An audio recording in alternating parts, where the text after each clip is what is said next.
Hulaan nyo sa inyo na. Yes, the bill. Hindi, pag natumbok niya talagang yung ano talaga, tumbok na tumbok, sa kanya na lahat yan. Ay, may patil din yun yun? Yung ano. Ayan na po.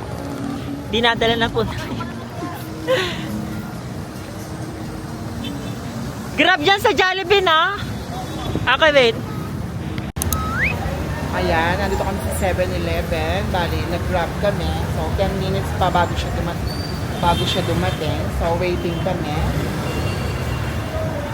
So, yun, 8 minutes. Ayan po, nakatulog na siya. Gisingin na lang namin pag pag nandiyan na yung grab. Pero 8 minutes pa lang darating na siya.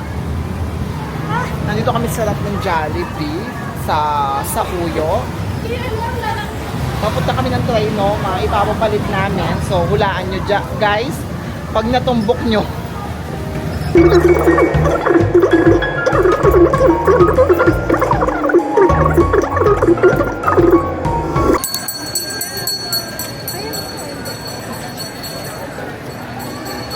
Western hypermarket. Siya diretso. Keeper? Yan po.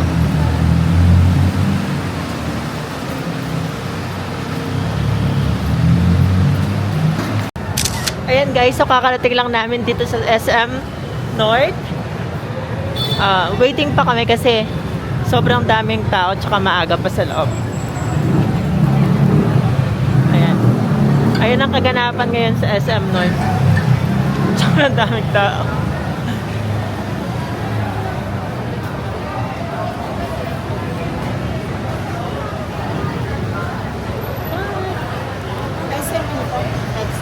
Sinusubukan po nilang pumasok guys kung makakapasok sila.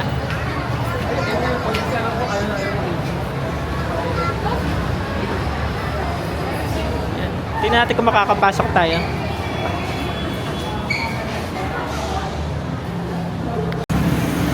Naghirap lang kami sa wala. Dahil lumipat na daw yung nagpapalit ng change doon. Ng coin changer. Mag-search na kaya kung saan nagpapalit ng coin changer.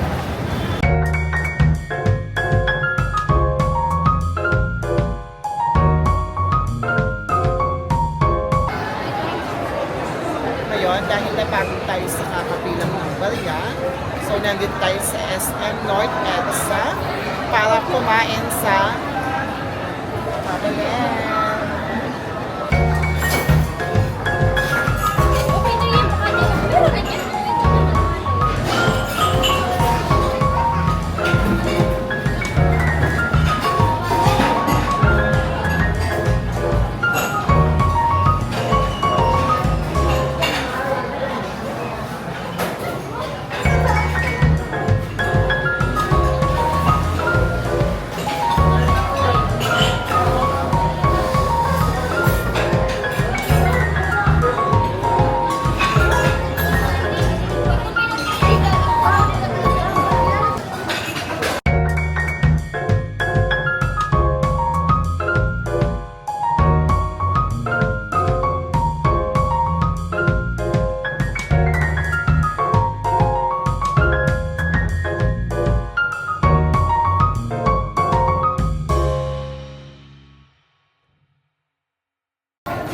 Eto na nga tayo ngayon.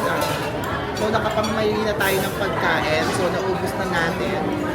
Marami pang mga pagkain dun sa ano. So pipili na lang tayo. Meron tayong, ang kinuha natin is kare-kare, tsaka dinuguan, tsaka itlog na maalat, at tsaka itong gulay. Siyempre favorite ko to kasi ano ko, vegetarian ako.